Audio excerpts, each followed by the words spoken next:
I think especially in America, there's just that love of guns and cars. Everybody's had those fantasies of, God, I wish I had a rocket launcher or flamethrower in my car. It's kind of the chocolate and peanut butter of the video game world, right? It's a fun fantasy. It's a fantasy that I've never outgrown. I'll be a 90-year-old man, with my walker, like, cars with guns, that's the If we have an opportunity to actually express that fantasy for a new generation of players and for ourselves at a new level of technology, it's just, you can't pass that up.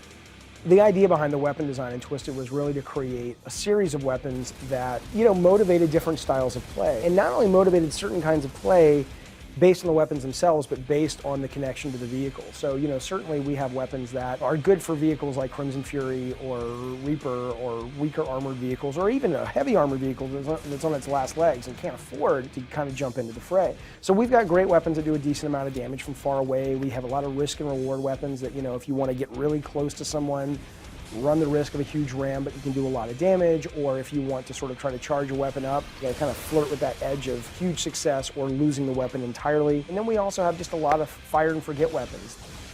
The fire missile, homing missile.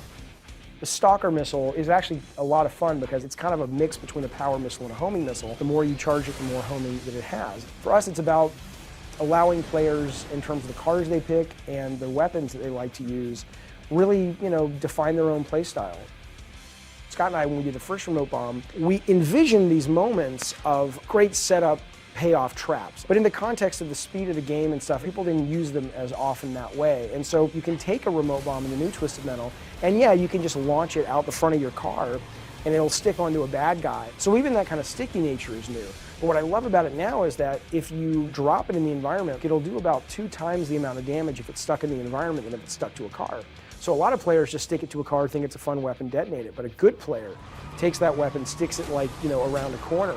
And you've set up an ambush, right? And you detonate that bomb at stage 2 that's stuck to the wall, and just watch them all, burn is real satisfying. So that's not a new weapon in terms of it's called the remote bomb, but in terms of so many of our weapons, from specials to the alt specials to the actual pickups, just have been built now from the ground up to promote choices. We want the player to have that fun mental puzzle of, oh, I'm good at this game because I know the best time to use the right weapons, whether it's a pickup or whether it's a sidearm. What we love too is we've always had machine guns mounted to the front of the cars.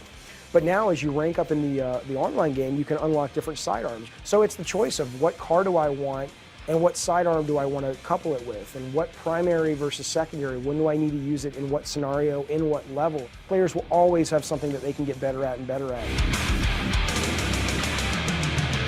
PlayStation